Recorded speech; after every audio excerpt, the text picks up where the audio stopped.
Welcome one, welcome all, one final time this season to Pit Road Productions. The Almeida Racing League Season 6 has been a hotly contested series, and we've seen some of the best racing we've ever seen on this channel in this very league. And we go back to almost the place where it all started for us. The second time we broadcast the Almeida Racing League was at this very circuit. We are at Ledenon for the final round of Season 6. We got a couple of champions to crown, and I'm looking forward to helping with the crew to bring it all to you today. My name is Reese Gardner. Daniel Zippy Salmon alongside me in the commentary box. A big fat hello to everybody watching on the Pit Road Productions YouTube channel, as well as Swelio Almeida's channel. Wherever you've come from, we hope you enjoy the show, Zippy. Oh, absolutely, indeed. Good morning, good afternoon, or indeed good evening, everybody. It's certainly an absolute pleasure to be here for Season 6 and indeed the final round of this season. Certainly, it's been an absolute belter. Myself, huge advocate for the Spec Racer Ford, and I've loved the fact that these drivers have got that experience. They've got into the car, they've enjoyed it, and we've seen some absolutely phenomenal racing. But ladies and gentlemen, don't worry, they have announced what car is going to be running next season, but we're going to keep hold of that here on the channel, at least for a little bit longer, ladies and gentlemen. But certainly, Reese, it's been an absolute belter of a season. Indeed, I got a feeling we're going to see some very, very spicy battles today. And actually, I had a quick look at the championship standings before we went live. Rupesh Paneni is not yet here again. This could be interesting. Okay. Be very interesting. But before we get into that, we should probably go over the schedule. Let's indeed see where we've been, and indeed, I guess, where we're going. No, we're here, ladies and gentlemen. Let's take a look. Yeah, exactly. We went to Watkins Glen to start off the season, Barber for round 2, Phoenix the first endurance round of the season, and then we went to Montreal, Aragon, and Oschersleben. 3 very interesting races indeed for the first effective half. The second endurance round of the season taking place at Catalunya, Chicago Street Circuit playing host to round 8. That was an exciting one. Alton Park was one of the best broadcasts we've ever done for my money. Imola was last week, and we're here at Ledenon in March 2026 to round off the season, and it is the same format that has been for most of the rounds this season, so by now you should know what to expect. 15 minutes of open qualifying. The drivers are currently doing that. 2 15-minute heat races with a randomized invert. It's going to be the top 8 inverted for this round once again, and then a 20-minute feature with the grid set by heat 2. No fast repair and a fixed setup. As we find our way to the championship standings, Zippy, let's see where everyone stands. But certainly, as we have a look at the Academy overall, Brian Sabowski is currently leading with 1,333 points. He's 23 points clear of Charles Krasik, who's actually been at the top of the standings for quite a while, ladies and gentlemen. Adam Trevino is in third. Dave's drivers are not in the top split. However, Ian Joyner, ladies and gentlemen, last year's season champion, he's currently there in P4. Benjamin Pritchard in 5th. Then the next top split driver we see there is Mason Kuhn, who's there in 6th. Rupesh Paneni as well. Definitely disappointing he's been absent. Certainly Alton Park. We finally got him in the interview booth and on driver count, and without a doubt, it's probably our favourite broadcast of the season. Despite the fact that driver count was lower due to the Bathurst 12-hour, the racing was nothing short of phenomenal, ladies and gentlemen. Certainly, I'm really disappointed Rupesh isn't here today, but don't get me wrong, we're going to have more action. Reese, why don't you tell us a little bit here about the Premier standings we've got going on? Absolutely. Ian Joyner, Mason Kuhn, and Rupesh Paneni are your top 3. But we see Cairo Enns and Tyler Harker just behind them there. They are in the club class. Barrett Brummett, the next Premier class driver, in 6th place. It looks like some pretty close championship standings going on, particularly between Mason Kuhn and Rupesh Paneni, but Rupesh, as we've said, is not here. I'm starting to wonder, Zippy, if after we brought him on camera at Alton Park, we scared him off. Please come back, Rupesh. We adore you, and we'd love to see you strutting your stuff out there once again. In the club class standings, it is Cairo Enns in front, but Tyler Harker's not too far behind. It's a 23-point gap between them. If Enns has a bad race or retires and Harker manages to run well in all 3 races tonight, we could see a potential change for those standings. Kemel Kassim, meanwhile, only a single point ahead of Felipe Pouls for 3rd place. Tuka Valkyasuo, just another 5 points behind that. It looks like our entire top 6 is looking incredibly close, but not everyone in these standings is here today, so it could be a free kick for some. Yeah, definitely. I was just having a quick look here. Kemal Kassim has just gone into P8 in qualifying. Felipe Pauls is not currently present, ladies and gentlemen, indeed. But I do definitely want to see how it's going to go down. This is going to be one of the drivers you're going to want to keep an eye on, ladies and gentlemen. Cairo Ends, and certainly himself and Tyler Harker have been absolutely duking it out. Actually, I can't have a quick look here. Oh no, he is here. Mason Kuhn as well. Certainly he's been getting into some interesting battles as well. His dad quite vocal in the chat as well. It wasn't his mum, ladies and gentlemen. That was my mum. Made a random username through YouTube, and ironically it almost had Kuhn as the last name. So entertaining, but pure coincidence nonetheless. But let's see here. Caro's currently on qualifying right now, and you can see there he's lurking right behind Tyler Harker. Indeed, the enemy of my enemy is my friend, and certainly Tyler Harker, he's got good pace, and indeed Caro's similarly had the same belief there, using him as pretty much as a scapegoat there to try and get a good draft. Ian Joyner lurking in the background behind Mason Kuhn at the back of that chain as well.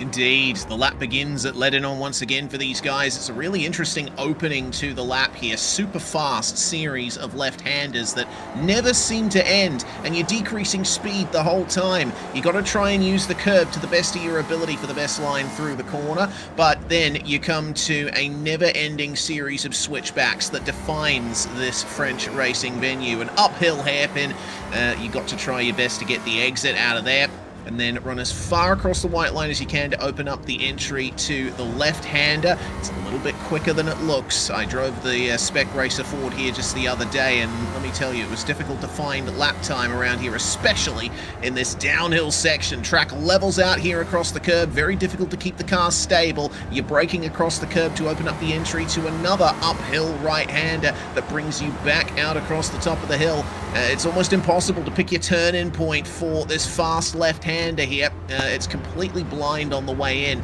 but nail the line and you'll have a good entry to this hairpin that then sends you into this downhill diving series of S-bends. You'll be braking and turning at the same time into second gear for the final turn here, but you can carry more speed through here than you think. Gather it up on the curb, power out, and that is a lap around Ledenon. Cairo ends currently 5th on a 130.379. We'll see what he does to do an improvement. It's going to be a 130.3 for him. That is an improvement, but Ian Joyner behind gets even further into the 129s.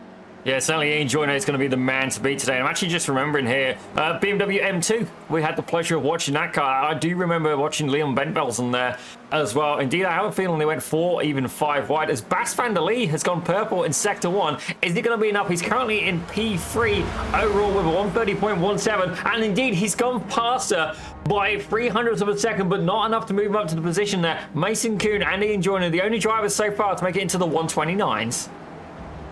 Yes, the session that I joined to test the Spec Racer Ford here, in fact, had Bas van der Lee at the top of the standings. He has certainly been putting in the hard yards to get quick around here. We'll see what he can do on this next lap. Still 6 minutes remaining in the qualifying session, and plenty more lap times to come. 1.5 minutes around here, so drivers should get 3, maybe 4 laps from here if they time it right. But van der Lee looking incredibly stable and controlled through this sequence, but you really get the sense on this gyro camera, don't you, Zippy, of how harsh the curbs are in this place. Yeah, that's honestly, Reese, that's the biggest reason I've started to use it, because it really just show the amount of camber in the corner, and personally, myself, that adds to the fun. Certainly, if you go Daytona, that bank section, it's absolutely insane. You would literally fall down it if you tried to just stand perfectly upright. But indeed, some good battles happening here at Ledenon, ladies and gentlemen. Certainly, I'm looking forward to it, but I do have a feeling we're going to see a little bit of spice going on today. Let's take a look here at some of the other drivers. Actually, just noticing Kevin Adrian not on the driver cam today. I have a feeling he is looking for absolutely zero distractions, but this man is, ladies and gentlemen, the gentleman of the group. It's Steve Saunders. Yeah, Saunders currently 18th, second last of the drivers that have set times in the session, so he's going to be searching for improvements towards the end. Just needs to gain 0.05 of a second or so and he'll get another position up, but if he wants to break into the top 10, well, he's going to have to find about 0.7 of a second, and he's been demoted to 19th just then, because it looks to me like we had an improvement from Jeffrey Adkins getting into 16th, and oh dear, unfortunately for Stephen, that's going to be the end of that lap. Yeah, definitely not what he had in mind. But again, let's try and keep the theme with the more gentleman drivers going on here. We got Rich Meesters as well. Now, Rich, one of the few drivers that we do see who is rocking that VR. Fair play to him. And indeed, he's probably, in terms of examples where I've encountered firsthand of drivers improving, he's probably one of my personal favorites. I remember this guy, and I say it every time. I'm sorry, Rich, but this guy used to be nothing but a rolling roadblock.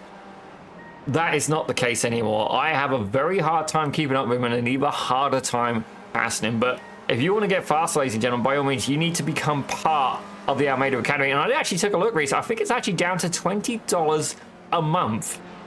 What an absolutely phenomenal bargain. Ladies and gentlemen, that is phenomenal. And I just want to add as well, there's going to be somebody who's going to be watching this who's definitely going to get a kick out of this. This is way more invigorating than League of Legends ever could be. Certainly a soft hint there. Definitely go and watch Swellio's latest video. He released it yesterday about his last race for Brian Herter, Autosport there. Autosport, Motorsport, my apologies. Brian Herter, anyway. Racing the IMSA car, the Hyundai TCR. And indeed, I'm still jealous of the hat you've stolen from Ramsey. By all means, I'm going to have to get myself one of those. But meanwhile, Rich Meester's there. He's currently in P9 overall, P6 in class. I got to say, the club class drivers there, the likes of Tyler Harker, Kyrens, and indeed Kemal Kasim, taking over from 6th down to 8th.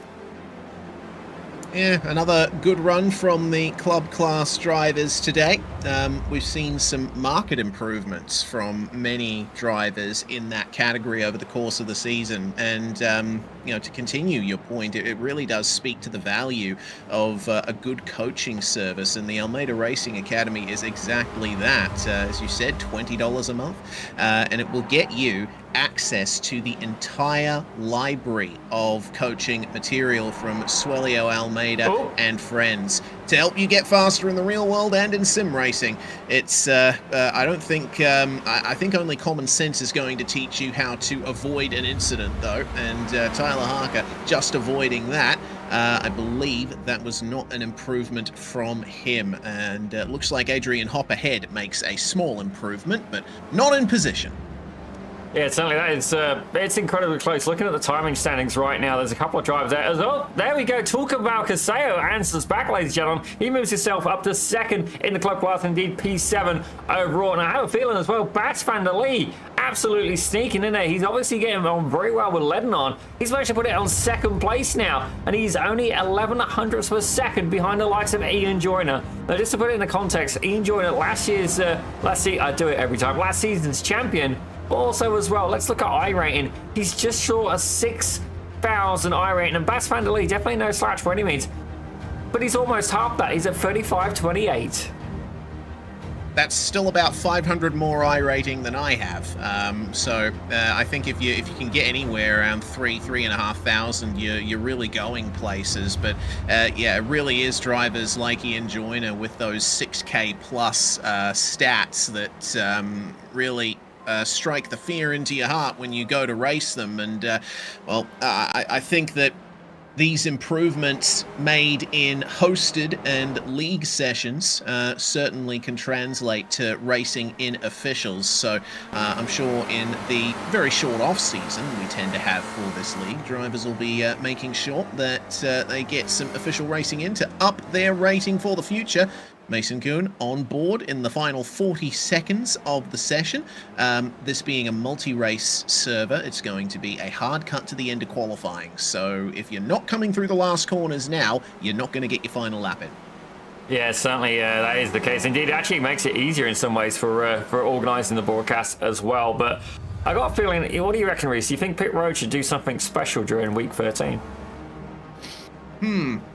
That is a very good question. I would have to say yes. If it might be a bit short notice, but if we can get something together, that would be very interesting indeed. We have been throwing a couple of ideas around. We'll see where it goes. Stay tuned for more information as qualifying comes to an end here, and we can confirm Ian Joyner as our pole sitter for the first race of the final round of Season 6, and the final round using the Spec Racer Ford. Bas van der Lee is going to join him on the front row, with Mason Kuhn and Barrett Brummett on row number 2.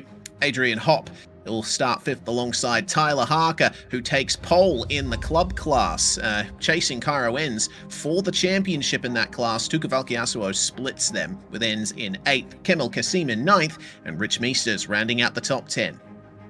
Someone saw one of the ARA regulars, ladies and gentlemen. He's there in 11th with Jeremy Childers in 12th. Looking a little bit further back, though, 13th, we got Philip Falcon with Carlos Picagna in 14th. Kevin Adrian, actually a little bit further back than I'd expect to see him here today, but he has joined the driver cam. Thank you, Kevin. He's there in 15th with Dominic Sayu in 16th. Certainly seen some good improvements from Domenico Sayu, depending on the venue. Jeffrey Atkins sits at 17th with Philippe Masson in 18th. Steve Saunders, another gentleman in the group there in 19th. And then, ladies and gentlemen, we don't just have one, we have two of the house robots. My apologies, two of the Almeida Academy coaches. Indeed, we've got the likes of Kane Halliburton has returned, and Connor Bell making a return back as well. They're going to be starting at the back of the grid. I certainly do wish the students the very best of luck in trying to hold them off.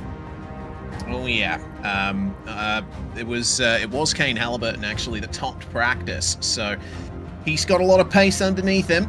We'll have to wait and see how far up he can get, because Ledenon is a track that is full of hairpins, but in my experience, quite difficult to pass on. It's not the widest track in the world, and the elevation change really means that it's one line fits all through a lot of corners at this place. So be prepared for some chaotic racing here. Certainly a tightly cramped circuit built in a former quarry. Oh, that's definitely cool. Actually, speaking of quarry, my favorite rallycross I ever did was in a quarry, ladies and gentlemen. Can you imagine how cool that would have been? And ironically, one of the pictures that we did get of the event, you can see this beautiful lineup of cars and somebody standing quite a distance away, appearing to take a leak, ladies and gentlemen. I have a feeling, yeah, you guessed it, that was me. And certainly, it's a good job it was a long way away. Is that photo online anywhere? I'll find it for you later. Oh dear. Be very careful. Be very careful. That's all right. I'm not facing the camera. You're all right. You got the good side. Right. Fair enough. But we still know it's you. Anyway, pace car comes into the pit lane, and Ian Joyner is going to lead us away here for the final race start, well, the final first race start of Season 6. Green flag flies and we are away. Joyner gets away to a good start. Mason Kuhn passing Bas van der Lee already into the first turn. Adrian Hopp managing to hold on to 4th for the moment as Barrett Brummett tries to get him round the outside of turn 3. Cairo Enns absolutely charging into that final left-hander to start the lap. He is alongside Tyler Harker, and that is effectively the battle for the Club Class Championship right there. Yeah, Rich Meesters providing the camera car here. Indeed, he's got his work cut out for him as well. He's got the likes of Kemal Kasim right behind him. Indeed, Cairo Enns and Tyler Harker are absolutely duking it out. And with the elevation change as well, I do have to wonder just how hard is it going to be to pass? Are we going to see an absolute onslaught of off-tracks? Is indeed the iRacing stewards going to have an impact here on this championship verdict? That is the question. They're continuing to go side by side here. Harker is not letting Enns get away with this. Every single corner, he seems to have some kind of response for Cairo Enns' attacks, and looks like Cairo's going to have to yield here. Either that or try and switch underneath. No, too early to do that. The tyres are still too cold as behind Tuukka Valkeasuo spins. Yeah, I have a feeling he may have just got a little bit of, you know, if you hit the car ahead, you get spun out, kind of iRacing physics. I have a feeling he may have indeed just give Cairo Enns the very slightest of nudges there. Something a little bit unfortunate. As I say that, Enns goes wide. That is exactly what Harker's going to be looking for. Indeed, a 23-point gap between them. I don't have the points format in front of me right now, but I would certainly think that Cairo is in danger of that championship lead equalizing. He's back to 11th now with Harker maintaining 6th. Ian Joyner, meanwhile, continuing to lead, but Mason Kuhn on the attack as he almost always is. Yeah, it certainly is. Indeed, definitely, Rupesh, I would have loved to have seen you in this mix. Indeed, come on back. We absolutely loved having you here in the booth. Without a doubt, one of my favorite interviews we've done here on Pit Road Productions. But let's take a look a little bit further back here. It looks like Jeremy Childers now going side by side with Kemal Kasim. Very nice job from Kemal Kasim there, getting the move done. As the pack behind is looking quite angry. Cairo Enns now under pressure from Kevin Adrian for 11th place. And Philip Falcon providing us a very nice camera car here between Connor Bell and Kane Halliburton, the two coaches trying to fly in formation as they work their way up the field, and another car making an appearance. Carlos Facania decides to pop into the frame. Yeah, that was like the ultimate photo bomb there. I got to say, fair play to Carlos, and indeed, I do sympathise there for some of the students. It's certainly seen Kane Halliburton and Connor Bell, without a doubt, incredibly potent drivers as well. If you haven't watched Connor Bell's YouTube channel as well, by all means check it out. NASCAR Canada debut. Wins the race despite the fact he got a penalty as well. Absolutely incredible talent. But let's go back here. Kemal Kassim still going at it here. This time, again, with Jeremy Childers. Both of them, these guys, duking it out. Cairo Ends lurking in the background. He's looking to try and capitalize here on this opportunity. That he is. Let's see then into turn one. A very fast entry indeed. Childers and Kassim continue to trade spots and ends rounding the both of them up. Right on the rear bumper now of Kemal Kassim.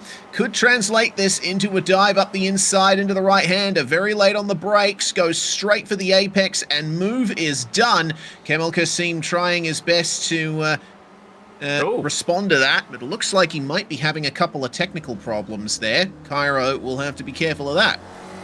Yeah, certainly, if he keeps flashing, he's going to get accused of wearing a trench coat, ladies and gentlemen. Certainly, Kemal having a couple of connection issues there, but we do have to wonder if, not only that, Cairo Ends, you said it was a top 8 grid invert. So realistically, he needs to catch up to this man, Zoltan Zomotor, who, unlucky for him, he's about 2.5 seconds up the road and indeed has a draft here from Rich Meisters as well.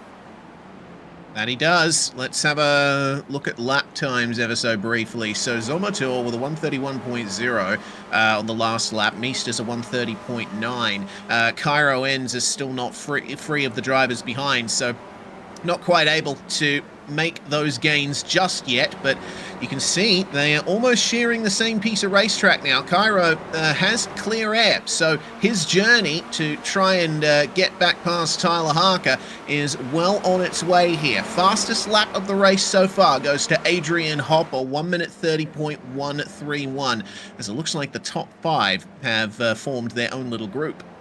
Indeed, if we have a look at the sectors as well, Ends has managed to pull up about 0.2 of a second over the last little bit there. Indeed, he's got 10 minutes left to do it. Let's check in a little bit further back here. It's Connor Bell now making his way past Philip Falcon. Move made for 16th. Looks like Connor actually has fallen back a few positions there. Kane Halliburton is up in 12th, and remember, Bell and Halliburton were together just a few moments ago, so something has happened to the 037. We'll have to wait and see whether or not he can make some kind of recovery here. Try your best to nail the exit of the hairpin and find your way through at this next braking zone. Turn in very fast here at the bottom of the hill. But you see the Bell's not really being as aggressive with the curb as the other drivers are. And I think it's actually benefited him there. More stability on the way out, and he'll draw alongside. But he's going to be forced to stay wide here coming into this next hairpin. But take a look at the chain of cars just ahead, and ladies and gentlemen, indeed, Cairo Ends has managed to find his way past not just Jeremy Childers, but indeed Kemal Kassim, and is currently in there in pursuit of Zoltan Zomotor. The gap now still 2.3 seconds. He's going to have to pull some work. But indeed, let's take a look here at the lead battle. Ian Joyner still able to hold on, with Mason Kuhn right behind in second, and Bas van der Lee very much in the mix as well, bringing Adrian Hop along as well.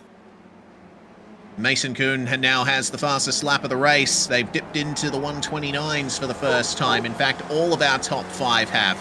And it's looking like incredible pace. The slipstream is certainly worth something down the front straight here, which is surprising. This isn't really a track that strikes me as a draft-centric circuit, but the slipstream is very strong in the Spec Racer Ford, and these drivers are all taking advantage of that. Tyler Harker not too far behind them. There's Jeffrey Adkins now finds himself with hang on a minute. Carlos Facania and Tuka Valkyasuo coming together. It seems both of them now having issues. I gotta say, they look like a really good recovery. As I say that, too much heat in the tyres. Commentators goes, indeed, Carlos Facania has to ends up going around yet again. Steve Saunders being able to capitalise that. Good avoidance there, though, from Domenico Sayu. Yeah, indeed. That was heads-up driving from Domenico See right there, yeah, that was a very quick decision that he had to make. He could have gone tight through the corner and avoided him that way, but that would have scrubbed the front tires, and he probably would have understeered right into him. So yeah, very heads up driving. Philip Falcon, meanwhile, embroiled with Jeffrey Adkins. See how this battle works out for P15 at the moment. I mean, every single time we go on board here, it's just amazing how much the curbs and the bumps shake these cars around. I think that alone makes Ledenon one of the more challenging tracks on the service. Yeah, without a doubt. Definitely, you know, it's one of those things as well. So if you go to the track in a street car, they'll tell you to pretty much avoid the curbs because it's just going to shake your car to bits. And I do have to wonder as well, just how much beef can these Spec Racer Fords take? Certainly, you know, geometrically, it might be a quicker line, but with it unsettling the suspension that much, you've got to wonder as well. Connor Bell would definitely be a good guy to ask that. Maybe we'll get a chat with him in the warm-up. Hopefully we do. Always nice when Connor can join us in the booth. For the moment, Ian Joyner, who is only a very recently new addition to our camera roster, he's managing to keep the gap very stable at about half a second and still setting lap times in the 129s. It seems like he's only just getting started here with 4 laps to go. Certainly he is indeed a force to be reckoned with, ladies and gentlemen. I've got a feeling we're going to see a little bit more activity further back here. Adrian Hobb and indeed Barrett Blummett there. They are applying a good amount of pressure, but is it going to be enough? Certainly you see there Hobb backing off a little bit there, and indeed Tyler Harker not quite in the mix, but he is absolutely trying everything he can to catch up. But currently where he stands though, best lap, he's about 0.2 of a second down, and indeed lost another 10th on that last lap. But Sutton, okay, no, we're good. Carlos Picani's okay. We're all right. Looking at the lap times again, though, it seems that Harker is not able to, not only not able to keep up with the top 5, but it seems like he's losing a few tenths a lap to Rich Meesters and Zoltan Zomotor with 4 laps remaining. It looks like about 2-ish seconds. I think that might be a little bit too much to think about a pass, but there is a lot of potential. Zomotor looks comfortable here behind Meesters, and I think the gap's certainly achievable within the time left. Well, one thing I'd be thinking about right now, Zoltan Zomotor is currently on the inverse grid P1. Pyro Enz managed to pull in about another 0.3 of a second in that last corner as well. And not only that, Enz is bringing with him the likes of Halliburton, Childers, and Kasim. Connor Bell not far back as well. So certainly, if I was Zomotor, honestly, I'd be trying to help Meesters and try and get him away from that oncoming traffic that is the 117, the number 12, and indeed a good portion of the field as well. Yeah, Jeremy Childers not too far behind them, and we'll see Connor Bell and Kevin Adrian in 13th and 14th, as that's very deep for Adrian in the hairpin. Translates it into a late apex, so we'll get a good run out of the corner, but I think he might have lost a bit too much time there for it to be worth anything. So he'll find his way into the final corners with some nice stability underneath him, as Rich Meesters sees the gap behind decrease again as Zomotor is in the slipstream. Have a look at the front of the pack though. Bas van der Lee under pressure from Adrian Hobb, and Mason Kuhn is starting to make moves on Ian Joyner. It certainly has, but we are going to go back here to this pack as Zomotor has managed to find his way ahead, and it looks like Meesters is looking to fight back. You've got to think about the long game on this one, gentlemen. Certainly, I have a feeling that you guys are scrapping while I'm all for it. I have a feeling that your race strategy is indeed going to unfold, and it's not going to be in the favor you've been hoping for. Yeah, side by side means that you're costing each other time. That's why if you're going to make a pass, you've got to make sure that it sticks. Otherwise, you'll be losing time to the drivers behind. And, well, we'll see what the lap time's going to be like at the end of this one. But Zomotor and Meesters with a 1:30.8 and 0.9, respectively. Cairo Enz was about 6-7 tenths faster than the both of them. And he's certainly getting the hurry up from Halliburton.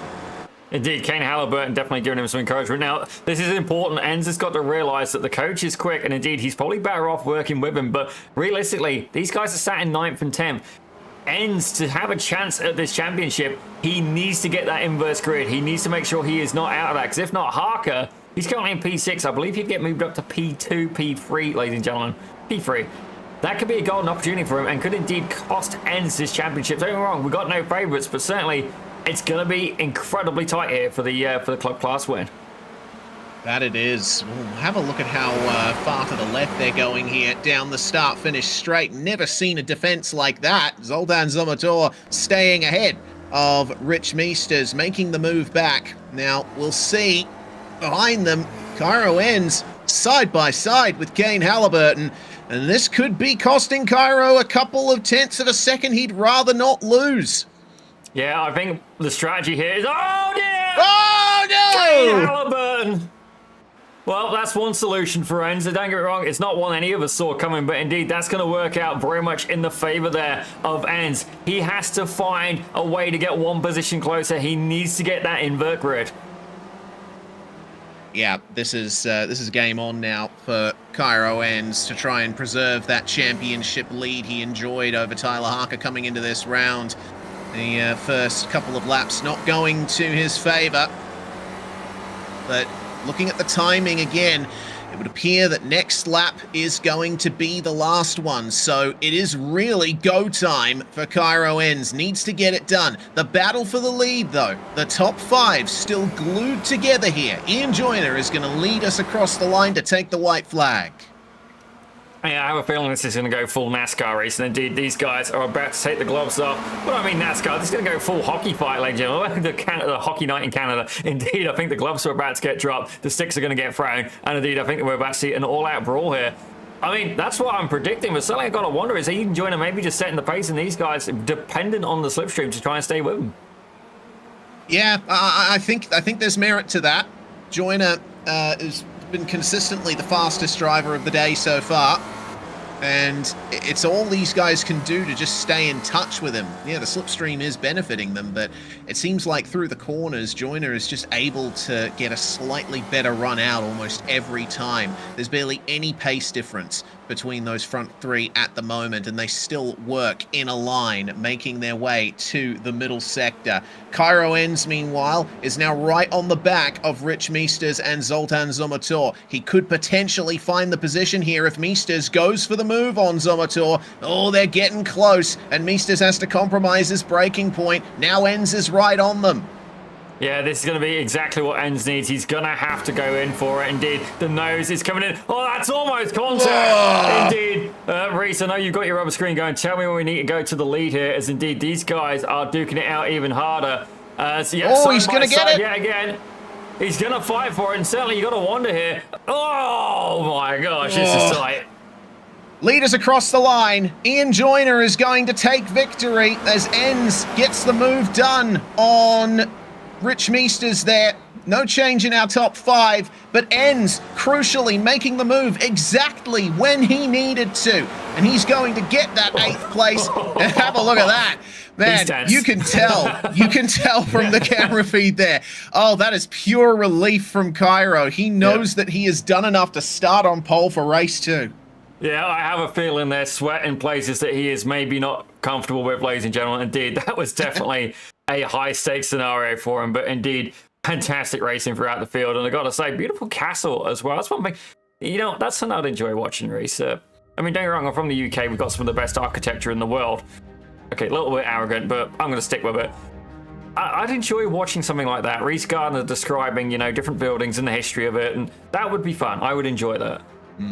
Yeah, well, that's certainly something to put a pin in. You notice those 2 little figures on the balcony of that castle, by the way? That's Steve Myers and Dale Earnhardt Jr. They are on every circuit in iRacing somewhere. You just got to look for them. Results for race 1 then. Ian Joyner winning by just under 2 tenths from Mason Kuhn. It was a very tight battle for the lead. Bas van der Lee rounding out the podium with Adrian Hopp and Barrett Brummett following them very closely. Tyler Harker winning the club class race there, but Zoltan Zomotor and Cairo Enz round out your top 8. Going to flip those top 8 drivers to get your top 8 for race 2. Rich Meesters and Jeremy Childers rounding out the top 10.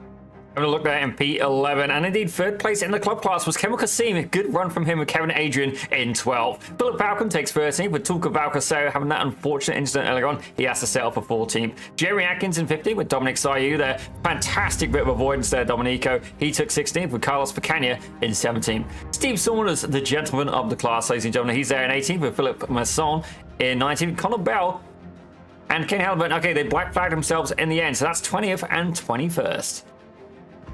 Yes, the coaches back to their usual shenanigans here. Traditionally, starting at the back of the grid in just about every race of this series. So, now, this is your grid for race 2. Enz is on pole with Zomator alongside. Tyler Harker just behind Cairo Enz in that left-hand line. Barrett Brummett rounding out the second row. Hop and Bas van der Lee, 5th and 6th, with Mason Kuhn and Ian Joyner rounding out your top 8. And from there on back, it's where they finished in race 1. I think that Tuka Valkyasuo in particular is going to be looking for some redemption. He started 7th for race 1, but could only manage 14th in the end. Yeah, it's definitely going to be very interesting indeed, Reese. But one thing I do want to point out, let's just have a look here. Are you seeing what I'm seeing? You're going to have to help me here, Zippy. Well, the two challenges here for the leader of the club class are right in front and behind of each other. Cairo Enz is on the pole, Tyler Harker right behind. Certainly, oh, yes. I have a feeling this could get interesting. Yeah, indeed. It took me a couple of seconds to pick up what you were putting down there, but all good. We'll find our way to the green flag very shortly, as seems like we're still missing someone from the third place on the grid. Cairo's just waiting for the seconds to count down there. You can tell how tense he is. He knows yes. exactly where he's at in this fight.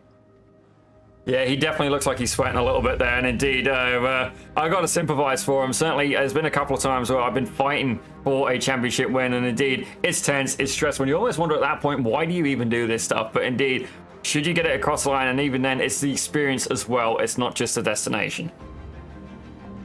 Indeed. Okay, it looks like confirmation Barrett Brummett has not taken to the grid. He is sitting in the car in pit lane, though, so it looks like a pit lane start for Barrett Brummett. Not entirely sure why that is, but we'll see how far up the field he can make it, and whether or not Cairo Enz will be able to hold off Zomator, Harker, Hop, van der Lee, Kuhn, Joyner.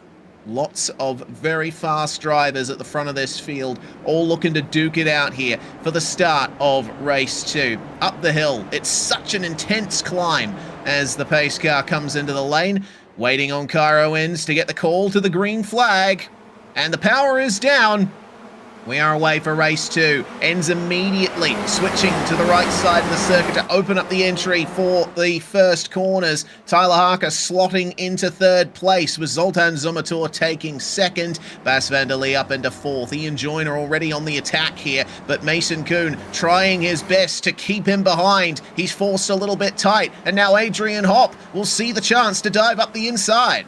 That was an absolutely fantastic move there. Indeed, Hop able to get it done. Looks like Jeremy Childers and Kevin Adrian getting into it as well. Tuka Valkyasuo and Rich Meeses all fighting as well. There's a couple of drivers there with slowdowns, including Mason Kuhn and indeed including Jeremy Childers. And the guys just literally following through there. Childers still trying to serve that slowdown as they're free, almost 4 wide there. A little bit of a bump, and indeed this is going to become absolute chaos here. We got 3 wide yet again, and I have a feeling that's Atkins in the middle.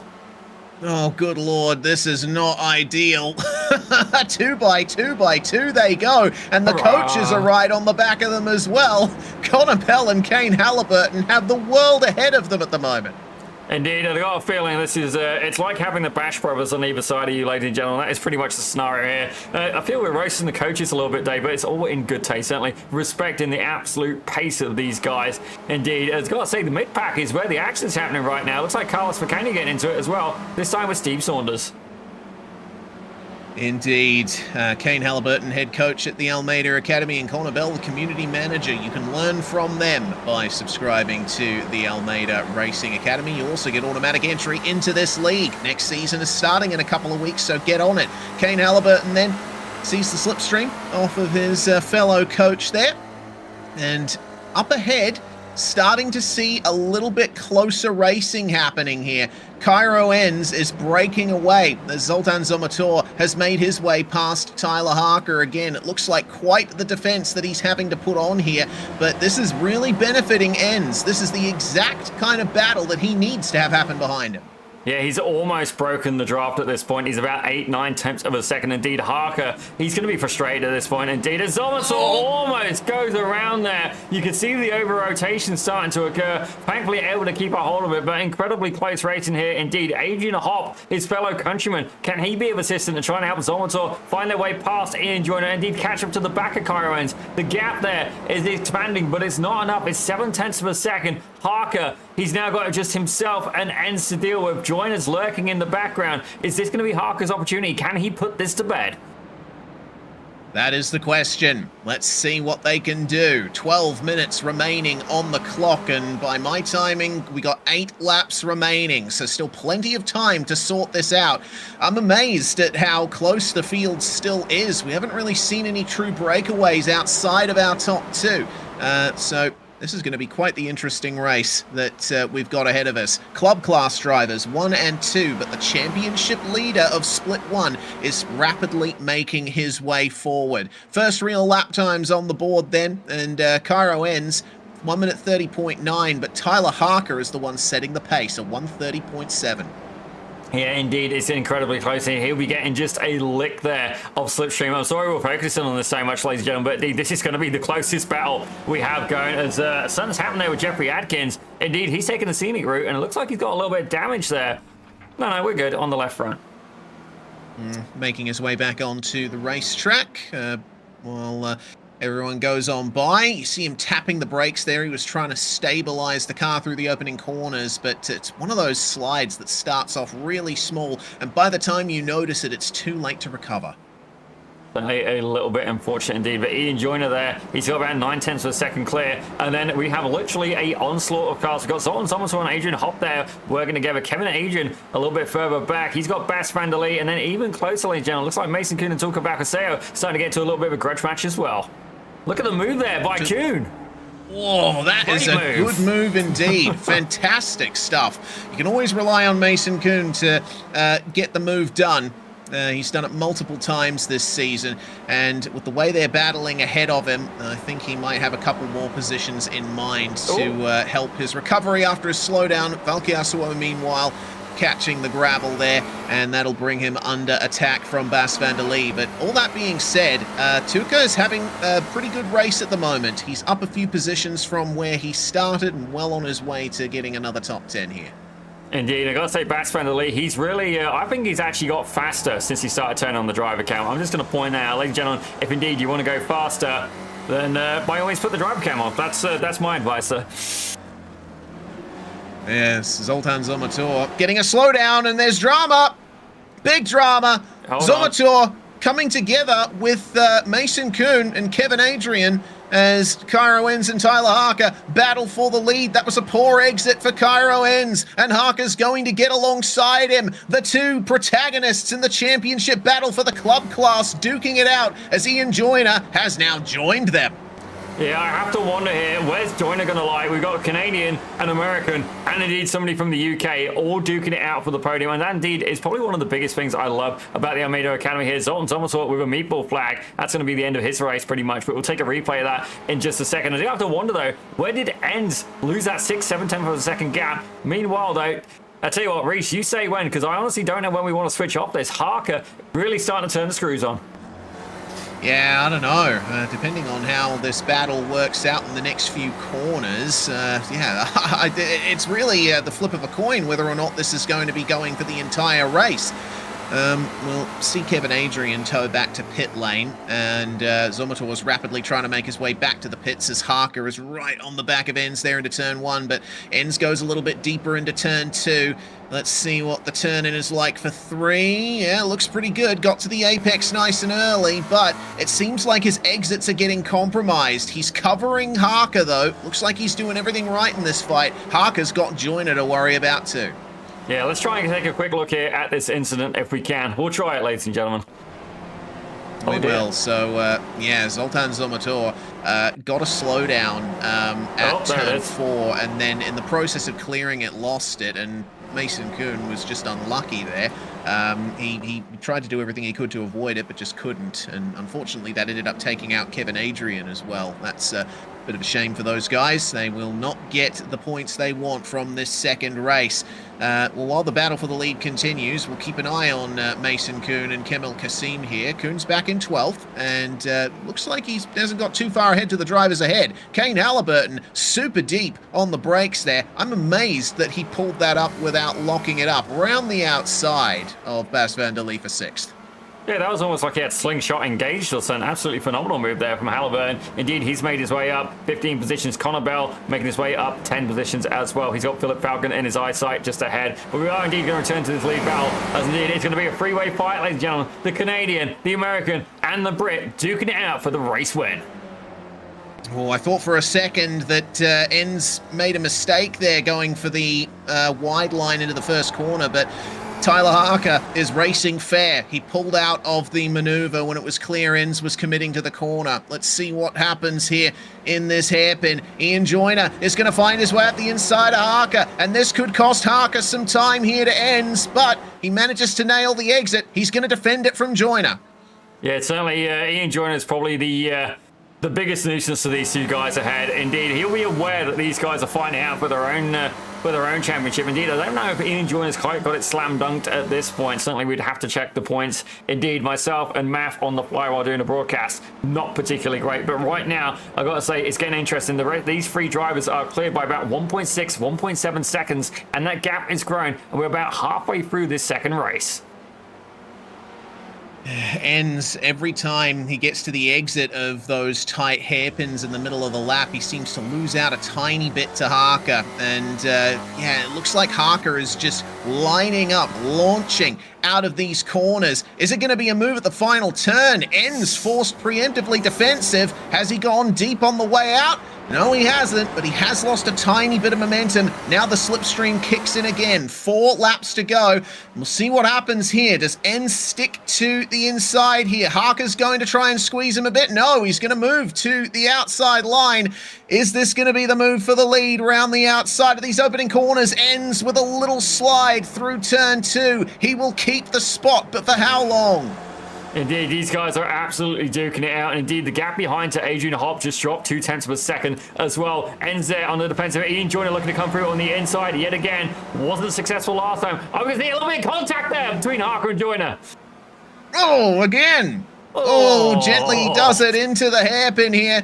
Harker will get the exit and keep Joyner behind once more. Joyner is getting a little bit vexed at the moment, I think, trying his best to find his way past, but it's just not working. This is a really nice view from Adrian Hopp ahead. He's become the camera car for this battle, and hell, I'll say he's joined it now. Oh, 100%. He was about 1.6 seconds back before that gap, now down to 0.4 of a second. This is not going to be the news here that Tyler Harker has been looking for. Ian Joyner, I think he's got enough of a buffer here between himself and other rivals. Not only that, 2 club class drivers ahead of him. They're not his opposition right now, but indeed, the 2 at the front as Harker has got a slowdown. This could be catastrophic here. And it could be a golden opportunity for Cairo Enns, because realistically right now, Harker's kind of backing him up a little bit there, trying to serve it. If he doesn't clear it quickly, he will get a black flag. He's cleared it just in time, but not enough. Ian Joyner makes his way by, and indeed, Adrian Hopp does as well. Could that be the moment that the Club Class Championship is decided? That is worth thinking about. Harker is going to have it all to play for to try and move past Hopp and Joyner again, but they're going to make it quite difficult for him, I'm sure. The question is, though, can Cairo Enns hold off Joyner and Hopp? Could they find themselves scrapping for positions off at the top 2? There's still a lot to come from this race. 2.5 laps isn't much, but Ledenon packs a lot of racetrack into just 3 kilometers, and we've packed a lot of racing into just 4 minutes. Indeed, we see Rich Meesters now trying to make a move up here on the inside of Mason Kuhn. Certainly, I have to wonder if Mason Kuhn picked up any damage there earlier. Zoltan Somator certainly did. And indeed, not stopping Meesters. He is absolutely applying a good amount of pressure here to the youngster. Nicely done for Rich Meesters. A couple of top 10s to start off this final round would be fantastic for him. At the moment, he's staying in touch with Mason Kuhn. It's so difficult to pick the turn-in point for that left-hander. It took me about 5 attempts before I figured out where the turn-in point actually is, because there's no real reference point either side of the circuit. You got to wait for the pylons in the distance at the edge of the track there to get it done. Meanwhile, 2 laps to go, and our top 4 are still glued together. They are indeed, and look about 2.8 seconds back, ladies and gentlemen. Sir Kill-A-Lot is coming. Sorry, Kane.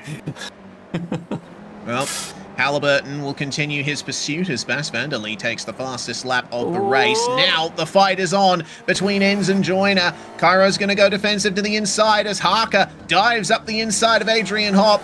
The top 2 exit in line, but now Harker is on the other side of the move that he's pulled on Joyner a few times. The outside line from that hairpin now belongs to Adrian Hopp, and he'll make it to the apex first. Let's see how Harker responds to that. And indeed, the whole time they did that, Kane Halliburton just caught up a whole second, ladies and gentlemen. Indeed, the Behemoth is coming. The academy coach, indeed, is very much in pursuit. He's made his way up 16 positions. Can he make his way up onto the podium as well? How is it going to impact this championship battle? Ladies and gentlemen, we've got 2 minutes left to go of this race. I have a feeling the final one, it's going to be an all-out brawl. That is 100% my thinking as well. White flag is in the air. And they'll only have 1 lap to go now in race number 2. All the pressure is on for Cairo Enz here to take an overall win. He's been searching for it all season. He's been really trying. Let's see if Ian Joyner is going to rob him of it here in race 2. In the slipstream then. The Brit is only a couple of hundredths behind now alongside. Into turn 1, sweeping through. Lots of speed at the mid-corner, but Enz is holding strong on the inside. And indeed, Ian Joyner is definitely not going to give up this fight easily. It's Kane Halliburton there just set the fastest lap I've seen today, a 129.46. But you got to wonder as well, can Enz hold off the like of Joyner? Certainly, we've seen him slipstream in the final part of this track, and it doesn't look like the exit from the final corner and the straightaway is enough to slipstream by. Indeed, I think if Enz can keep it in front for the majority, that's a little bit of a tight move there from Joyner. Enz on the defensive. Not quite fully committal, but indeed, Joyner there having to have a bit of work. Adrian Hopp right behind as well, and Tyler Harker. If these guys come together, will absolutely benefit from this greatly. They've got to keep it clean and keep it going until the end of the race. All right, then. Just the final sector to go. And Ian Joyner has nailed the uphill exit there. Is this going to be enough for a move? Cairo Enz sees him filling his mirrors, but he'll stick tight to the apex of the left-hander. And now, down the hill, just 1 more braking zone to go. He needs to nail it. Timer will hit 0 in just a couple of seconds, just in time for them to enter the last corner. Enz collects the curb, and out across the exit he comes. It's been a long time coming. Cairo Enz is going to take the overall win here at Ledenon. And that may well be what he needs to seal the deal for the Club Class Championship. Well, I got to admit, Cairo, he definitely looks happy, but he's not got the same kind of reaction I would have had. I would have been absolutely smashing the air, pumped. Why am I emotional? I didn't win the race, but he's been fighting for this for so long. And I'm glad, attaboy. There we go. Oh, yeah. The inner... How do I phrase this? The inner chimpanzee antics of, race driver celebrations have just come clean, and damn it, warm up. There we go. That's what I'm looking for. Indeed. You can see the cheer followed by the sheer relief. We should try and grab him for an interview. Reese, let's see if we can find him here. But I'll tell you what, I'll put up the results. You do that. I'm going to try and steal him quickly. All right, no problem. Well, we are going to see Cairo Enz take the overall win here in race 2 at Ledenon. Ian Joyner and Adrian Hopp joined him on the podium, with Tyler Harker in 4th place. He really gave Cairo Enz a run for his money, though. Kane Halliburton made his way up to 5th, with Bas van der Leie finishing in 6th place ahead of Connor Bell.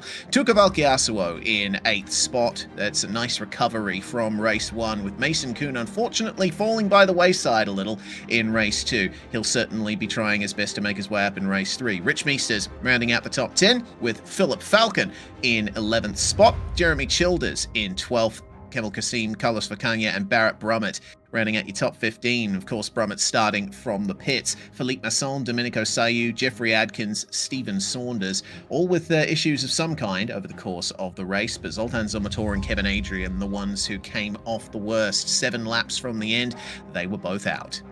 Well, certainly before we get too excited, ladies and gentlemen, we are trying to locate Cairo Enns. Indeed, he's going to be pretty pumped right now. As having a look at the camera, he's not even in the seat, ladies and gentlemen. So in the meantime, let's take a quick break here and have a message from Swellio.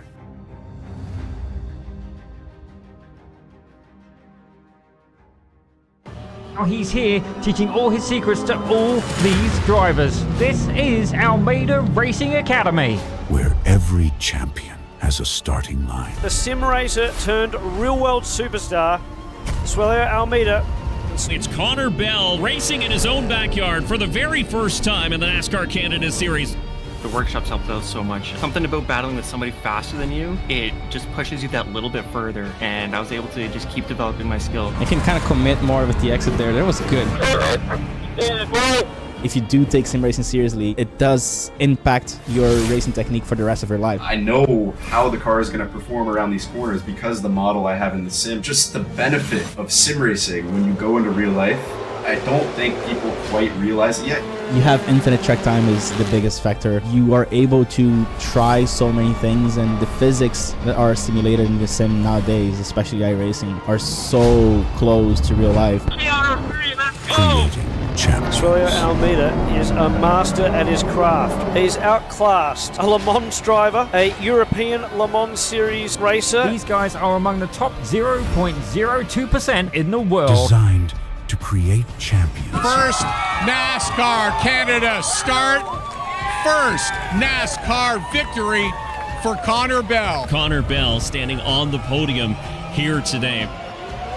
This is the Almeida Racing Academy 3.0. Wait a race, buddy, wait a race.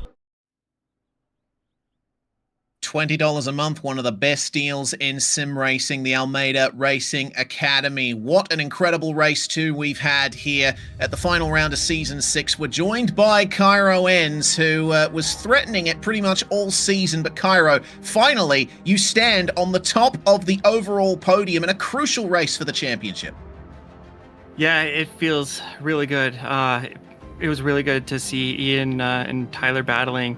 I was hoping that they would get into each other's way a little bit, and sure enough, Tyler ended up with the slowdown, and then it was just me and Ian, and yeah, he gave me a serious run for my money, but I just held it on the inside, defended every corner that I needed to, and it paid off. It worked. I got P1. Took long enough.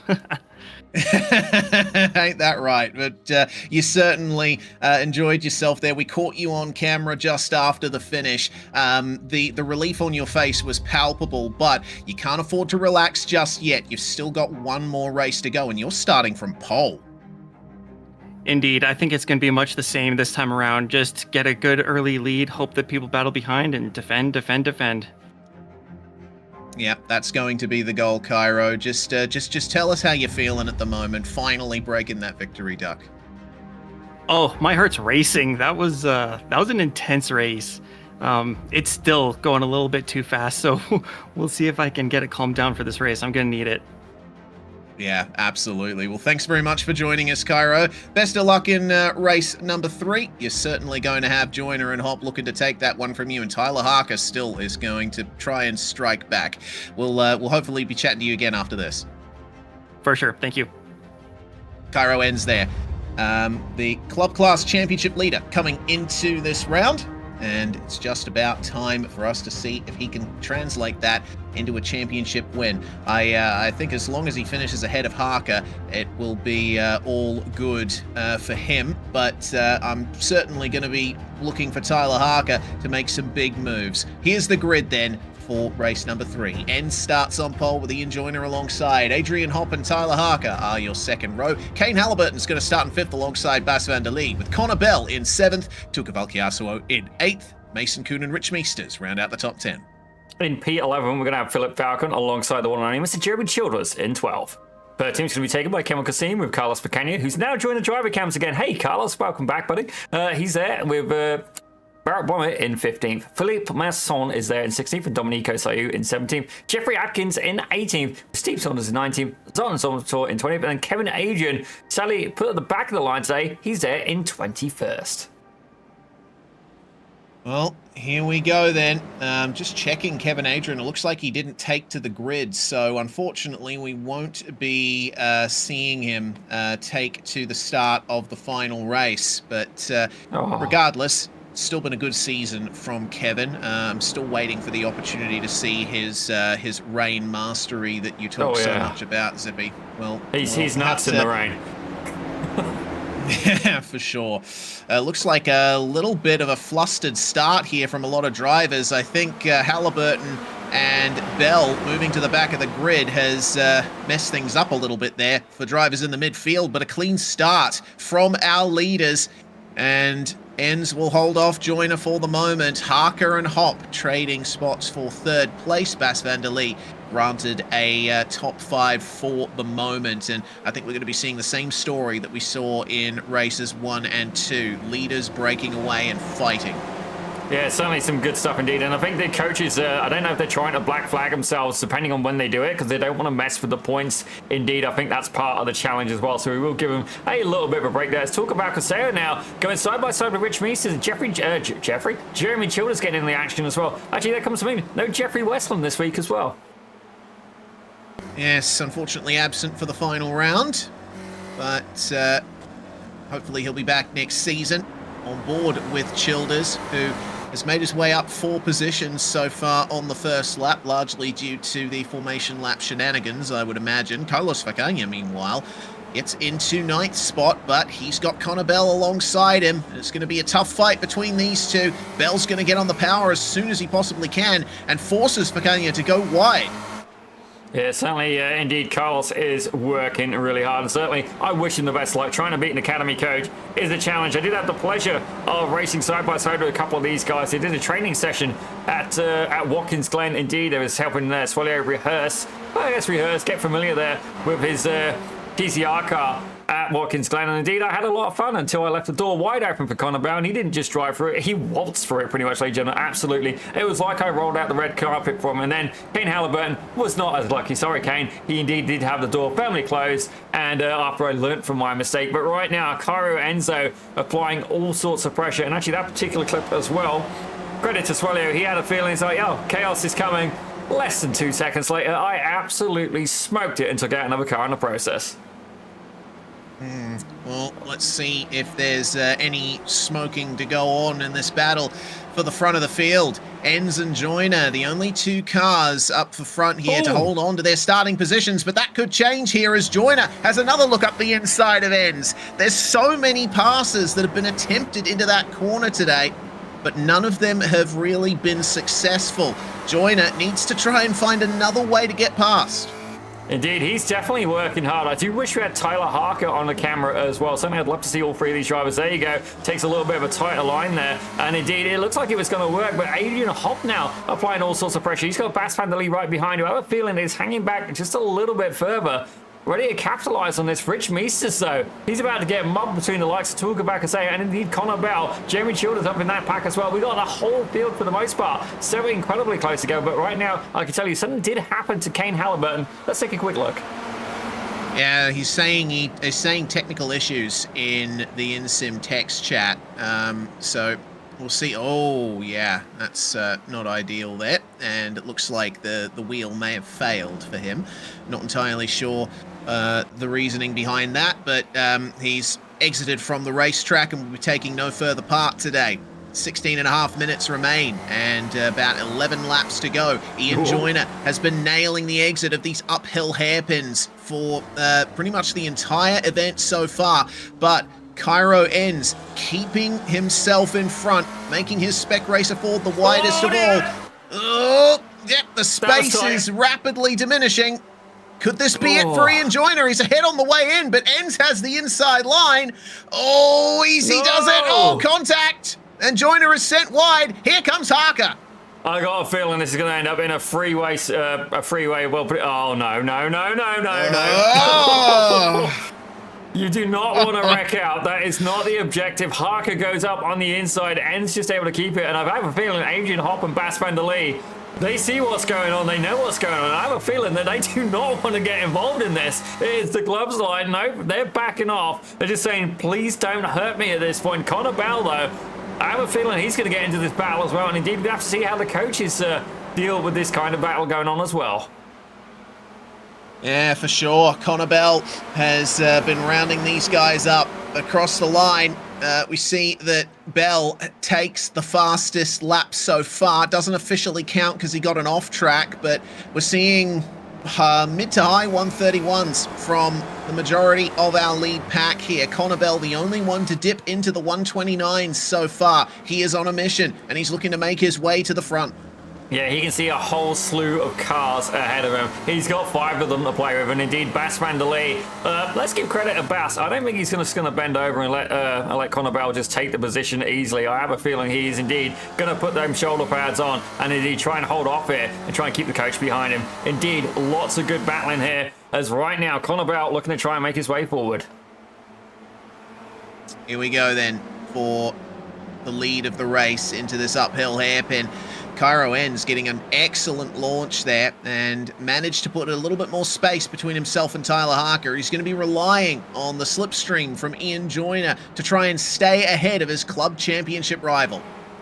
Indeed, he is. Definitely battles happening throughout there. Barrett Blumett currently holding the fastest official fastest lap. He's got a 1:30.59, ladies and gentlemen. I have a feeling we're going to see that get even quicker. Barrett Blumett actually one of the few drivers in the same position as where he started. Definitely disappointed to not see Kevin Adrian here for this final race. Nothing but love for the guy. He is indeed. I want to see him in the rain. As here we go. We got a battle going on for the lead here. Potentially no. Ian Joyner able to hold on, but Tyler Harker put away about 0.4 of a second here over Adrian Hobb. And I got to say, these guys get any closer, I do have to wonder, are we going to see some collisions here between the two club class drivers? See the wheel work from Tyler Harker there through the opening corners. He is twitching that thing around. He's dancing with this Spec Racer Ford. He's super fast here at Ledenon. It's just the nature of the track is really starting to give him a little bit of grief, I think. He's now having to focus a bit more on the drivers behind as Bell passes Van der Lee. It's up into 5th now for the coach, but it looks like the top 2 starting to break away now as Harker had a couple of poor exits. Yeah, so just actually thinking, who would I really love to see compete here in the Almeida Academy? And one of the names that comes into mind would be Assad Bayev, actually. He actually drives a real Spec Racer Ford, started in go-karts, and indeed he has been having some success. But don't get me wrong, we're switching out to Miatas next season, but, you know, while we can't do that for the Academy, how about doing a special Pit Road Productions event? Certainly, we're thinking that basically if you want to enter, you have to have been in the Pit Road Production show, and indeed the race format, to be decided, but a good part of me would actually like to do it damage off, no incident limit, and race as hard as you... Oh, dear! Oh, easy. Into the final corner. Here comes the move for Adrian Hopp to get into the top 3. Harker with another compromised exit out of the final corner. And Hopp is through into turn 1. Yeah, that is definitely not what Harker would have been looking for. Oh, that's contact! And Harker yet again takes the scenic route. This may be his club class championship... hopes absolutely diminished. Yeah, looks like some damage now for Tyler Harker. And, oh, the front is just not responding through the hairpin. This is not ideal.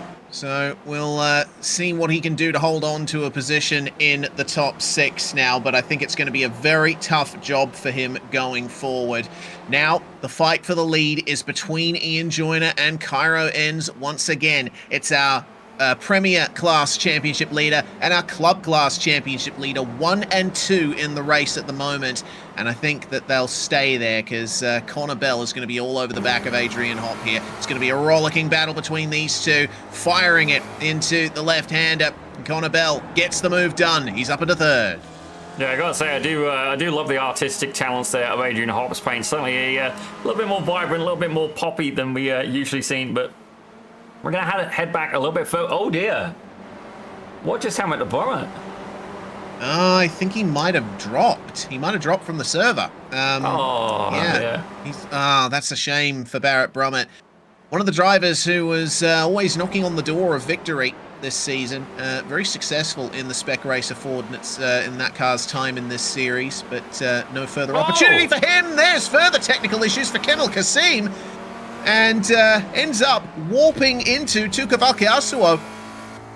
And that's going to be, unfortunately, some damage for Kemal as well. I mean, from the outside, the car doesn't look too damaged, but it's surely not nice to drive. He has got a mechanical black flag from that contact.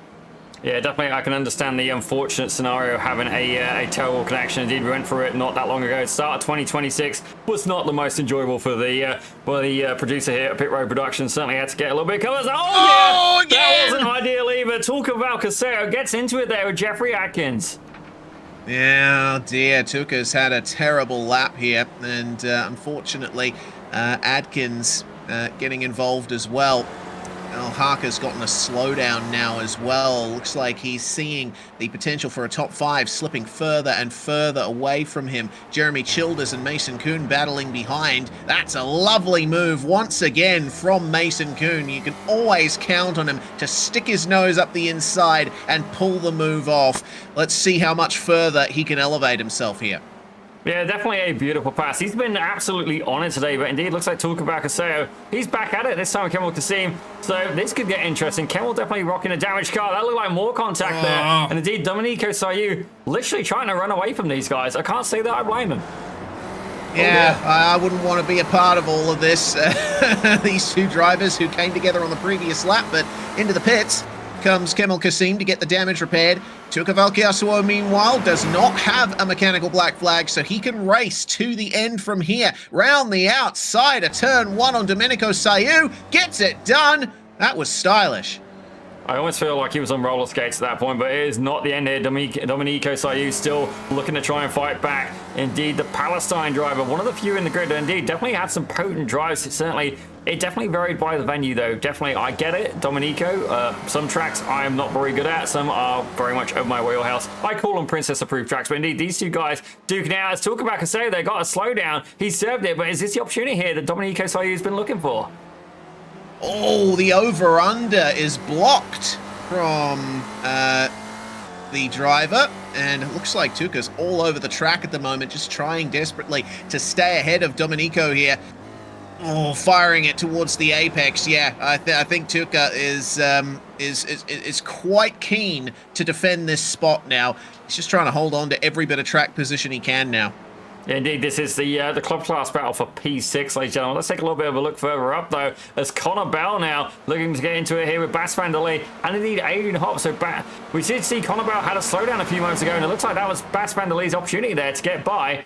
Right now, though, Ian Joyner is currently leading it, and he's pulled away about a 1.3 second gap over Cairo Enns, and he's got another 1 second gap over Adrian Hopp. This may be it. This could be the club class win here for Enns. All he's got to do is bring it home.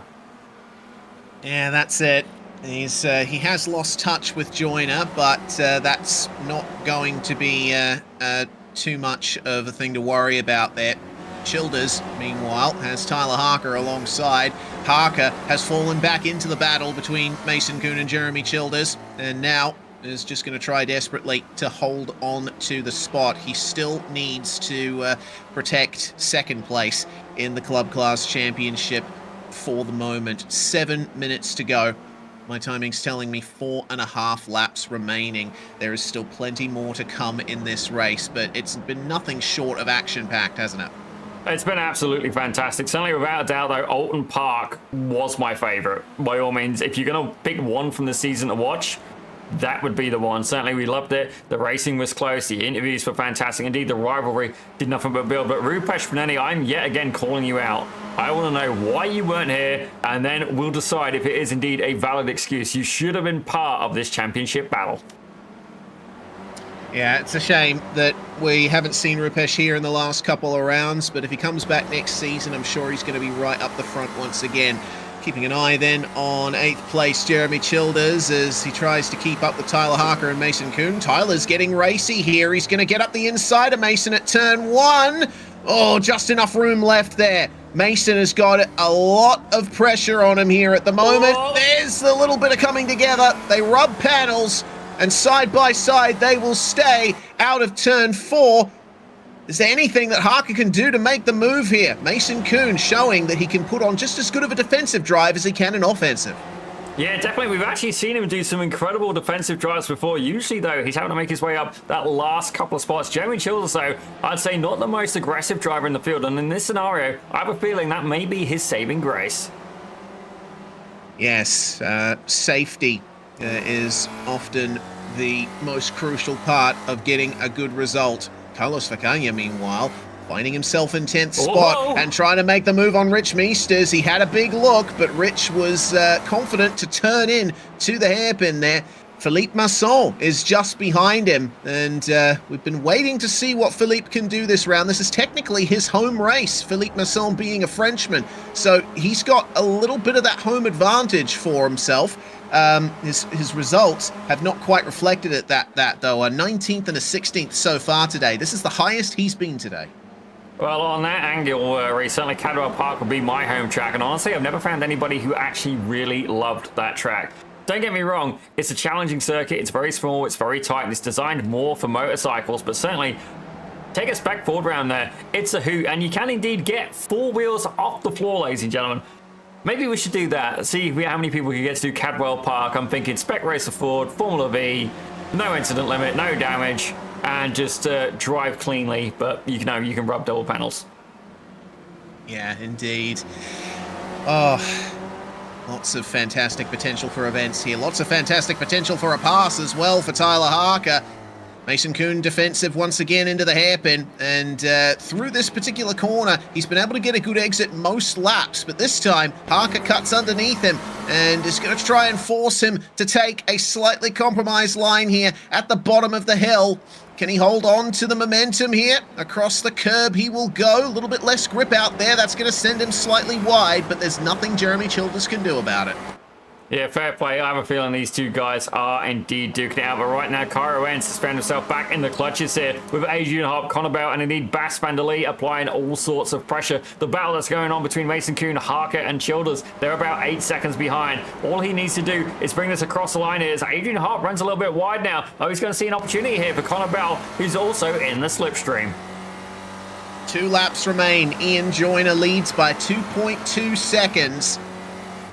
Have a look at the amount of momentum that Bell gets into turn 1 there. Almost gets into the back of Adrian Hopp. Could he sneak up the inside at turn 3? He'll certainly have a go of it. Ow!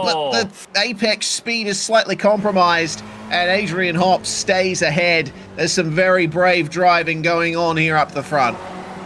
Honestly, I don't know how some of these guys do it in real life. I have a feeling my ticker would indeed be loud enough to be heard from the Statue of Liberty, ladies and gentlemen, no matter if I was racing here in Canada. But certainly, I've got to say, incredibly close competition here. And a friendly reminder as well, I don't know if we're going to get a chance to do it later in the show.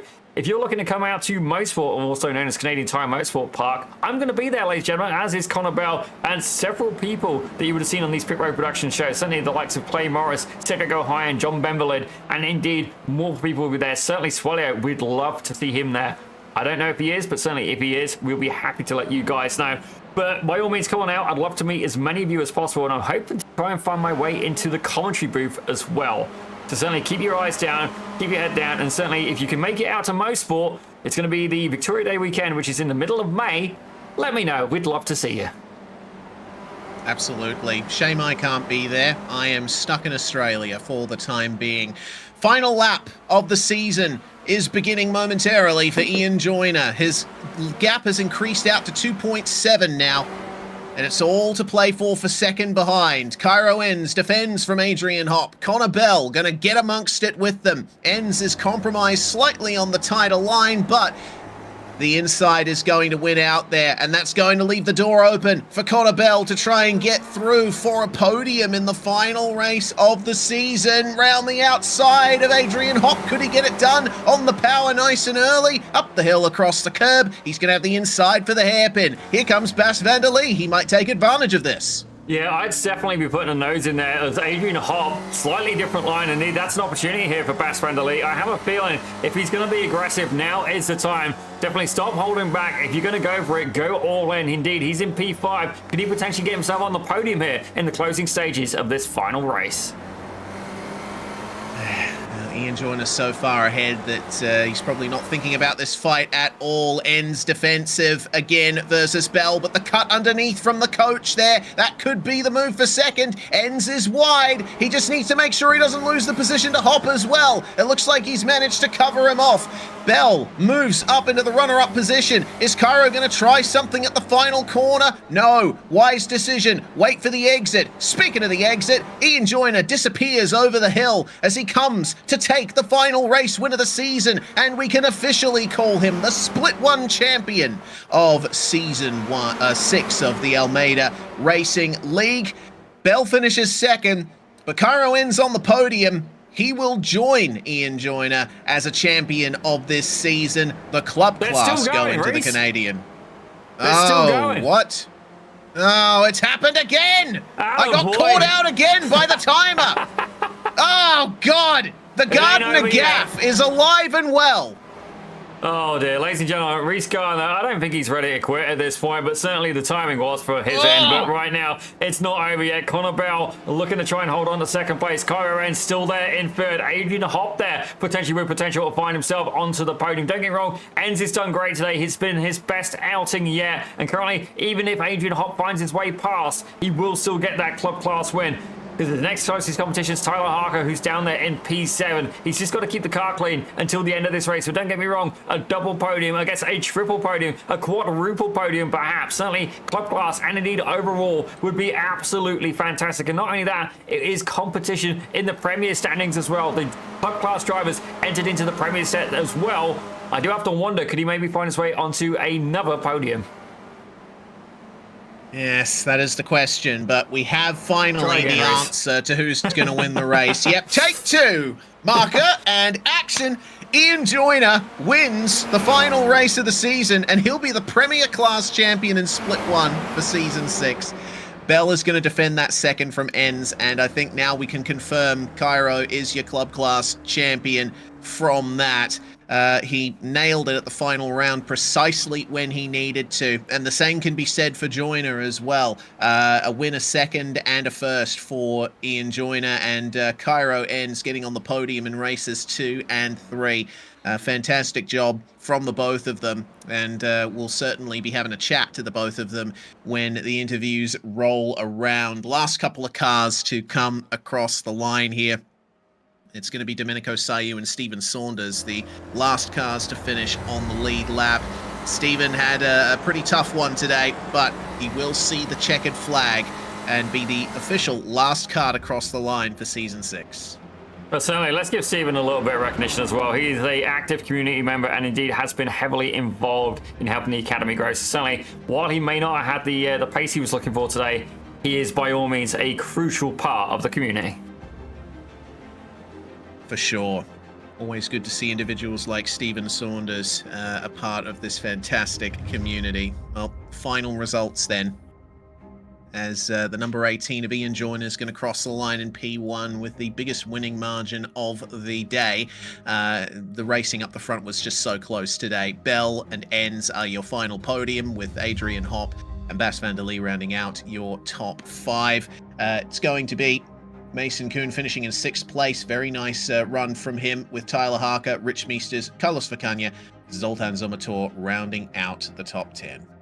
As we have a look there in P11, it was Philip Falcon with Philippe Masson. Those guys are literally usually gridded next to each other and indeed finishing next to each other. Indeed, the Philippe and Philippe battle has been potent throughout the season. Indeed, Philippe Masson takes 12 with Tulka Balcaseo in 13. Certainly Thomas Niemann, we did see him there in the Discord chat. And again, we're going to give you a stick. Why weren't you here, buddy?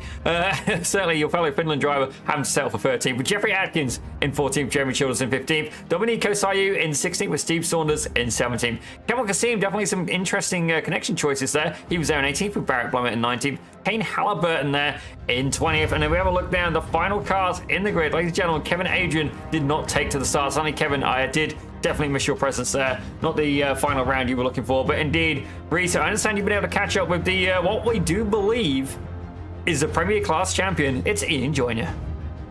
Oh yes, coming into this round with the championship lead, and you were fighting up the front the whole way through, Ian. I think the final round couldn't have gone better for you. Well, I could have won the second one as well, but it's pretty good. I'm not complaining. It was, it's really good. It's I really enjoyed this track. Yeah, as I was just chatting to Kyra then, it was a couple of great races. Yeah, I didn't work out for Mason after the second one, but he certainly kept me looking in my mirrors in the first one. And you get the reverse grid. It did all right. Yeah, getting sort of forwards in that. Had a great scrap with Caro. Did really good job defence. And I was kind of glad we got a reset into the feature. And then, yeah, I sort of my happy place. I think this place. I've not really driven it much before, but yeah, I felt great at the last few laps. Just enjoying. Probably one of my last races in the SRF for a little while, I imagine. So, yeah, it's great. Awesome way to finish the season. Yeah, absolutely, and you can hold your head high because the Premier Class Championship for this one, you're the champion 2 seasons in a row, in fact. So the Spec Racer Ford certainly in your comfort zone, but we will be changing cars next season, and I suppose that's going to be a whole new wealth of skills that you'll have to apply with a couple of changes being made on the layout of the car in particular. Yeah, I mean, to be honest, I think the coaches back me up on this, that the skills are mostly the same. It's just refining the inputs to match how the MX-5 works. But yeah, it's certainly one to get used to. For anyone who's who's driven nothing other than SRF for a little while, it'll feel quite strange getting in the Mazda. But they're amazing cars to race. I think it'll be a brilliant season in those. I think the first Almeida season was in them as well. They've obviously been a massive part of the iRacing Rookie Series for as long as I've been doing it anyway. So I think the racing will be brilliant in that. For sure, and I'm sure we'll expect you to be right up the front or near it once again, Ian. A big thanks for joining us, and congratulations from both of us up here. Myself and Zippy have been singing your praises for a while now, and a well-earned championship for you. Enjoy it, mate. Thanks, guys. Yeah, massive shout out to the whole academy. It's been a really fun season. Just a great general atmosphere. It's fun working with all the other guys in it. Big shout out to the coaches as well, Connor and Kane. Who've it's just we're so sort of fortunate to learn from their experience, both at pace and racecraft. So yeah, it's been a good season. Look forward to spending more time in the academy. So, and thanks, guys. Thanks for the broadcast. Look forward to watching it back. Fantastic stuff. Ian Joyner there, winner of the final race of the season and the Premier Class champion. The Club Class champion, meanwhile, I think we can confirm is Cairo and Zippy. You are stood by with him. Well, I gotta say, Cairo, you have definitely been, it's been a roller coaster for you. It's been a lot of ups, it's been a lot of downs, and indeed, right now, I have a feeling if Brian Adams was gonna write a song, it'd be Cloud number 9. Oh wait, he did that, ladies and gentlemen. Certainly a absolutely terrible pun, but certainly, I have a feeling I may have hit the nail on the head. Cairo, tell us exactly how you're feeling right now. Oh, I am absolutely ecstatic. It's so exhilarating. I wasn't entirely sure that I was going to be able to make it up to P1 about 4 or 5 races into the season. I felt like it was going to be a very close battle, and sure enough, last round brought my points down a little bit, brought Tyler's back up, and I was sweating a little bit coming into this one, and needless to say, I'm sweating even harder now. So yeah, well, certainly, ladies and gentlemen, if you needed to do a workout, just come and race here in the Almeida Racing Academy. But certainly, Cairo, let's give a shout out to your old man as well. I'm going to call him old. It's fair. It's old. And then not only that, your mum as well. They have literally been here cheering you on every week. And not only that, Pit Road Productions' #1 fan, without a doubt, is Jake N. So certainly, now to take the time for you to do your shout outs. And by all means, if you've got sponsors, thank them. I have a feeling Mum and Dad's probably going to be at the top of that list. Indeed, I'll give you a little bit of advice here, courtesy of Razim Fazui. Do not put the dog before the girlfriend or wife. Just top piece of advice there. Yeah. Definitely have to thank my parents. They've been so supportive ever since I started with the sim racing. It's great to have them watching all the way through. Big shout out to my wife. Amazing person. She's been so supportive as well. And yeah, it's just been absolutely amazing. Kind of a low-key shout out to Alien Pros as well. I just got their tennis wraps, put those on my wheel yesterday, and I think it did something for me. So Okay, that's different. That's definitely not something I was expecting. Ladies and gentlemen, while his shirt may look like a tennis player would wear it, it looks like his wheel is also repping the... you're not wearing tennis shoes, are you, as well? Just while we're there, is there a secret formula that we don't know? But Cairo, I gotta say, it's been an absolutely hard-fought battle for you. I have a feeling we're going to see you back here in the next season where we are indeed switching up the car. The Miata's coming into town. Now, my experience of that thing, it's a little bit tail happy. What's going to be your approach to trying to tame that mighty Mazda? Same as always. Downshift a little bit later than for most cars. It's actually pretty similar, I think, compared to the SRF. It's you want to be downshifting pretty late. Second to first is a kicker, though. You definitely want to be blipping hard on that one. But yeah, overall, I think it's going to be a very fun car. It's not a whole lot of power. It's going to be a great draft, and yeah, it's going to be some very good battling, I think. Indeed, it will. Certainly, the Miata, one of the entry-level cars here in the iRacing service, and indeed, some of the racing. When you first start iRacing, it's a little bit much. You want to get yourself out of rookies as quickly as possible. Certainly here with the ARA, I have a feeling it's going to be an absolute belter. Ladies and gentlemen, boys and girls, good morning, good afternoon, and good evening, and indeed, happy Saturday, because that is going to be exactly every different emotion that Cairo is going to be feeling right now. He is absolutely ecstatically pumped. He hides it well. Ladies and gentlemen, he hides it well. I'll say he's quite tame, quite modest on a camera. Indeed, he did sprint and potentially run off and give all the woo-wees and stuff like that. But certainly, Cairo, congratulations, my friend. Indeed, well fought, well earned, and indeed able to take the Club Class Championship. We look forward to seeing you back next season, and indeed a valiant effort throughout the 11 rounds. Thank you very much. I'll be very happy to be back again next season. Well, ladies and gentlemen, that was indeed Cairo Enns, and we were going to have Adrian Hopp join us, and he's disappeared. So certainly, Adrian, if you're there, by all means, head on back, my friend. We'd like to have a chat with you too. But in the meantime, we've managed to steal one of the Academy coaches. Ladies and gentlemen, Connor Bell has joined us in the booth. Now, Connor, we're not going to celebrate your race wins and successes here in the sim because realistically, you are one of the alpha dogs here. And certainly, we want to hear a little bit more about what we got planned for the Academy and maybe some of your real world antics as well. By all means, let's start spilling some beans here, Connor. Sure. So yeah, next season for season 7 of the Almeida Racing League. It's crazy, we're already 7 seasons in.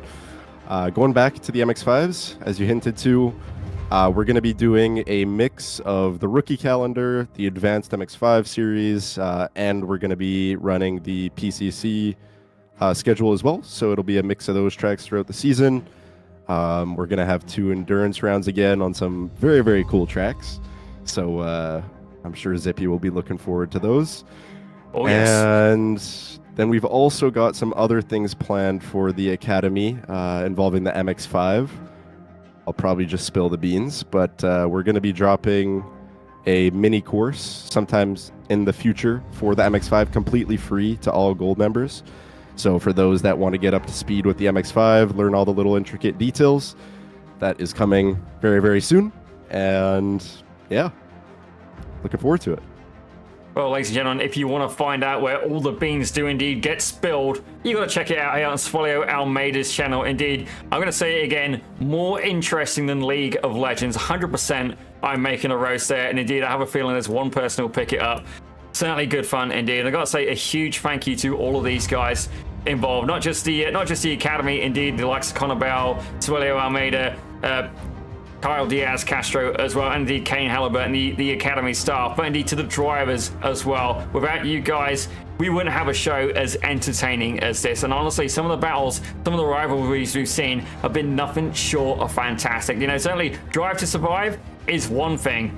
The Almeida Racing Academy is another, and I have a feeling I'm going to be backing this one a little bit harder. Certainly a lot more interesting, a lot more real-life drivers as well. I'm not saying that Formula 1 is fake. I'm just saying that these are guys that you can go up, you can meet them. Indeed, Connor Bell, you are going to be there at Victoria Day Speed Fest for NASCAR Canada. Why don't you tell us a little bit about what we can look forward to that weekend as well? Well, I will be racing that weekend in the NASCAR Canada Series. I don't want to release the full schedule just yet, but that should be announced in the next couple weeks. But yeah, looking forward to meeting Zippy there and having a good time at CTMP. Well, certainly I am indeed looking forward to it. And Connor, when you get that schedule, by all means, send it over. We'll help share it for you on the Pit Road Productions social medias. The only downside to that is you might have to teach me how to work social media. Certainly Instagram, I've got no concept of how that works. It just keeps beeping at me and I just look at it, grunt and put it down again. But certainly, Connor, it's been an absolute pleasure. A huge thank you to yourself and indeed the guys behind the scenes as well. Certainly I do sympathize as well for the guys who organize the spreadsheets as well. I know it begins with an L. What's the guy's name? Begins with Lavin. Thank you. Certainly a huge shout out to Lavin as well for making it all compatible. And indeed, the organization involved is absolutely insane. But Connor, before we let you go, is there anybody else you'd like to shout out? Maybe any students that you feel particularly improved the greatest or indeed were, the biggest community members? By all means, let's take a little bit of a moment here to recognize some of the highlights for you from this season. Yeah, I think, honestly, I think everyone has improved so much. I know we say that every season, but if you look at the spread between the splits now, like a lot of people from Split 4 would be able to compete in Split 2, and that goes through all splits. So it's pretty impressive to see just how much improvement we've had this season so far. Looking forward to the next challenge in the MX-5, and shout out to Pit Road Productions for the great broadcasts all season long, keeping the action on the Pit Road Productions YouTube and Suelio Almeida's YouTube. So let's look forward to more, and good way to close out the season here today. Indeed it is. Ladies and gentlemen, a huge thank you to Connor Bell, but we are going to bring this show to a close, ladies and gentlemen. Certainly, I've got to be honest, we've been so spoiled here having such fantastic racing, such a fantastic season. And indeed, I don't feel like there's anything that's really, what else can we really add to that? Like, it's been phenomenal. I think one of the only disappointment for me is seeing some of the guys who couldn't make it every week. Certainly, like the likes of Thomas Neiman and I think Edwin Rivera as well. Certainly, he had to go out and be a ski instructor, I believe, if I remember rightly. Rupesh Paneni as well. But some of the rivalries we've seen have been nothing short of fantastic. And indeed, don't get me wrong, we try and come across unbiased, but it's been great to see people that we've known and we've seen them get faster, like Cairo Enns as well. Like we used to see him race, and sorry, Cairo, like you were a liability at times on the track. And now look at you, you're club class champion. Like that is a huge improvement. And I'm so proud of these guys. Just so proud. Reese, before I end up putting my foot in my mouth in some way, which is probably typical of me, please take over and let's bring this show to a close. I gotta say, just so thankful to all of you involved, and by all means, make sure you hit that like, hit that subscribe button on both Pit Road Productions and indeed on Suelio Almeida's channel as well, and share this broadcast. We'd love to see it all over social media.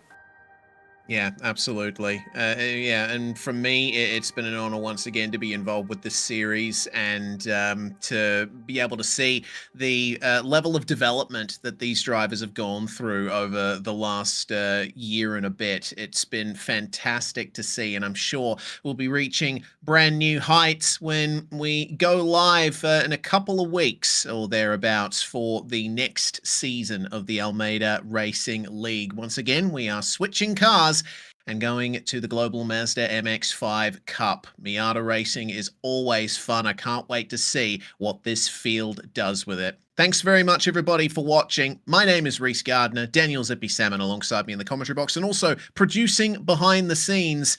We are Pit Road Productions, whether you're from our channel or Suelio Almeida's channel. Thank you so much for watching once again. We'll see you when the Season 7 begins. He's here teaching all his secrets to all these drivers. This is Almeida Racing Academy, where every champion has a starting line. The sim racer turned real world superstar, Suelio Almeida. It's Connor Bell racing in his own backyard for the very first time in the NASCAR Canada Series.